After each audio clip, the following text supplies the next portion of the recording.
You may be seated. I'm reminded a little bit for those who have read Harry Potter, there's this, every year when they have the big welcome ceremony, they sing the school anthem and everybody's singing whatever melody they'd like. And so we had a wonderful, and it worked. We should try that again because both of the melodies work together. I think it's nice. All right. Yasher koach, everyone. Mazal tov. Shabbat shalom. Thanks.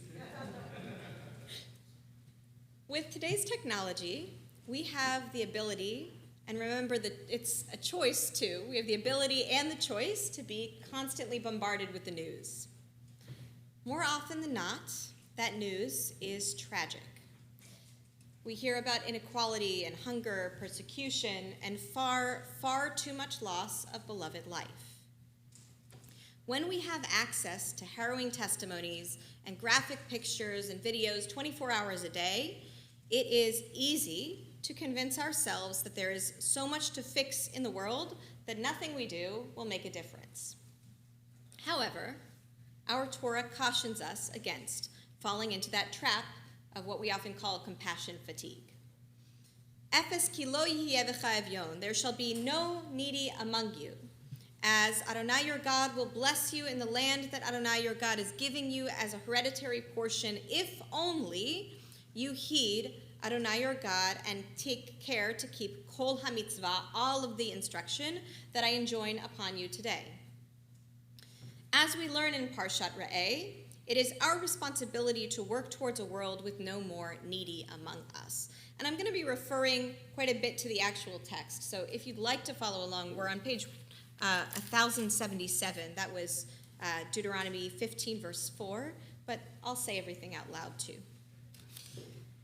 As we learn in Parashat Re'eh, it's our responsibility to work towards a world with no more needy among us.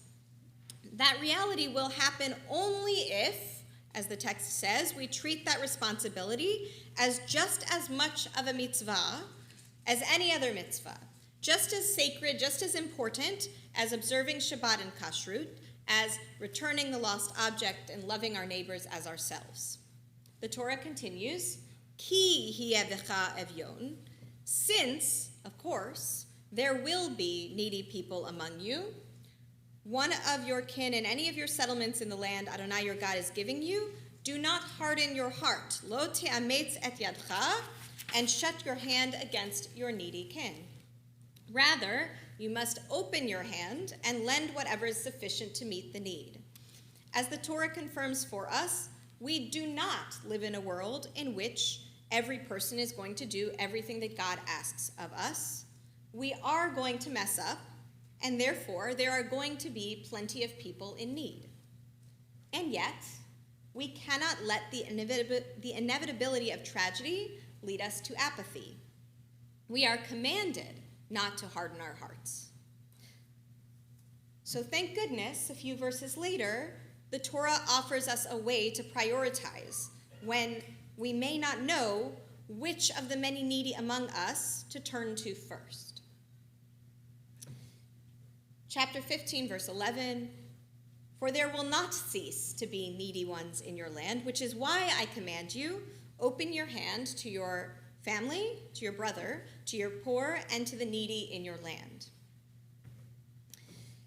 As the 11th century Middle Eastern commentator Ibn Ezra points out, the verse commands us first to open our hands to achicha, your brothers or your family, then to onyecha, your poor, and then finally to evyoncha be'artzecha, the needy in your land.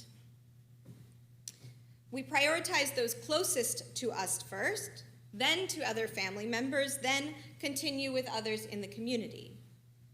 When tragedy strikes, we remember that our family is our first responsibility.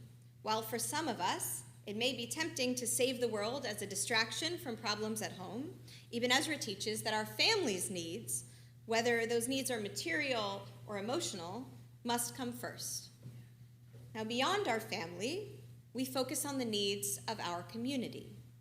Here in the Dallas Metroplex, that can mean donating to or volunteering with any number of local organizations, Jewish Family Services, Network of Community Ministries, or one of our local food banks. I know in this congregation we have a lot of members of NCJW, the National Council of Jewish Women, which has an incredible array of volunteer opportunities, assisting with literacy, navigating family court, teaching healthy lifestyle practices, and a whole lot more. Each of our local school districts has their own volunteer needs too. For the politically savvy among us, acting locally can mean becoming active in local government, attending town hall and council meetings, writing postcards and making phone calls. Helping the needy in our community can also mean seeking out those with similar identities as us, going through similar experiences as we have, or advocating for issues for which we have special expertise or interest, wherever those in need may be located. When we are overwhelmed with places to help, the Torah teaches we first look for those places right in front of our noses. Then we look for the places in which we, as the unique individuals we are, can make the kind of difference that no one else can. In his book, honoring Rabbi Menachem Mendel Schneerson, Letters for Life, Levi Shmotkin summarizes the Rebbe's simple outlook on just beginning to help. There are people around us, the Rebbe says, in every city and circle, who need financial assistance, getting set up with a job, a loan to buy a house, helping covering medical bills, and so on. Others might need emotional support, companionship to dispel loneliness, a listening ear, a mentor to help fight an addiction, or simply to be seen for who they are.